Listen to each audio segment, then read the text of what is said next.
اسی طرح قرآن مجید میں چند صورتیں ایسی ہیں جن کو دوسری صورتوں پر فضیلت حاصل ہے۔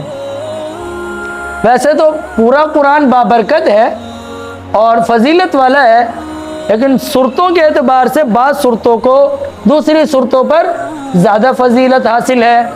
جو شخص جمعہ کے دن سورہ کہف پڑھتا ہے تو آنے والے جمعہ جو کل پڑھے گا تو اس سے اگلے جمعہ تک اس کے لیے ایک نور روشن کر دیا جائے گا۔ دجال کون آئے گا؟ جس نے سورہ کہف کی ایک روایت میں کہ پہلی 10 آیتیں حفظ کر لی اور پھر اس کو پڑھتا رہا، ایک اور روایت میں ہے کہ سورہ کہف کی دوسری 10 آیتیں یاد کر لی اور اس کو پڑھتا رہا، تو وہ دجال کے فتنے سے محفوظ رہے گا۔ دجال صاحب کیسے ہوں گے؟ کاڑے ہوں گے، گناہ گاروں کے دوست ہوں گے، اور علماء فرماتے ہیں دجال کے فتنے سے محفوظ اللہ سے پناہ مانگو کہ اللہ ہمیں دجال کے فتنے سے محفوظ رکھے۔ ہاں، وہ ایسا پاورفل ہوگا کہ جو نیک لوگ ہوں گے نا ان کو بھی خوب اچھی طرح بہکائے گا۔ تھوڑی سی اس کی تعریف کر دیتے ہیں دجال صاحب کی، اور ساتھ میں اللہ سے پناہ بھی مانگتے ہیں کہ اس کے آنے سے پہلے ہی اللہ ہمیں دنیا سے اٹھا لے۔ بڑے بڑے لوگ اس کے فتنے میں مبتلا ہو جائیں گے، وہ بندے کو مار دے گا، لوگ بولے گا یہ تو ہر بندہ دوسرے کو مار سکتا ہے، وہ زندہ بھی کر دے گا۔ پھر جو کمزور ایمان والے ہوں گے وہ بہک جائیں گے، وہ خدائی کا دعویٰ بھی کرے گا۔ بہرحال دجال خطرناک چیز ہے۔ قصہ مختصر کیا ہے بھائی؟ یہ خطرناک بلا ہوگی۔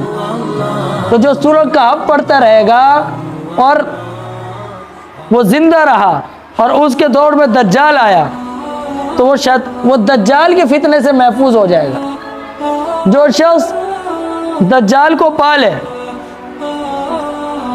پہلے تو ہم دعا کریں گے اللہ تعالیٰ ہمیں اس کے فتنے سے محفوظ فرما۔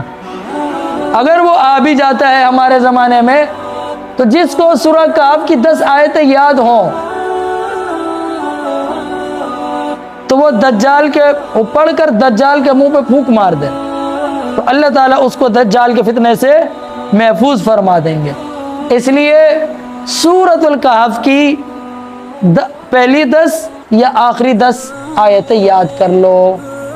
اسی طرح سورہ سجدہ کی فضیلت ہے قرآن میں۔ کون سے پارے میں محمد؟ سوچ لو جی، 21واں پارے میں ہے۔ آپ صلی اللہ علیہ وسلم رات کو سورۃ السجدہ اور سورہ ملک کی تلاوت کیے بغیر نہیں سوتے تھے۔ اس لیے ہم امتی کو بھی چاہیے کہ سونے سے پہلے ان 2 سورتوں کی تلاوت کر لیں۔ ایک اور حدیث میں کیا ہے کہ جو شخص سورۃ السجدہ کی تلاوت کرے گا تو قیامت والے دن اس کے 2 بازو ہو جائیں گے اور یہ اپنے پڑھنے والوں کو ایسے گھیر لے گی اور فرشتے سے کہے کہ دور ہو جاؤ، یہ میری تلاوت کرتا تھا۔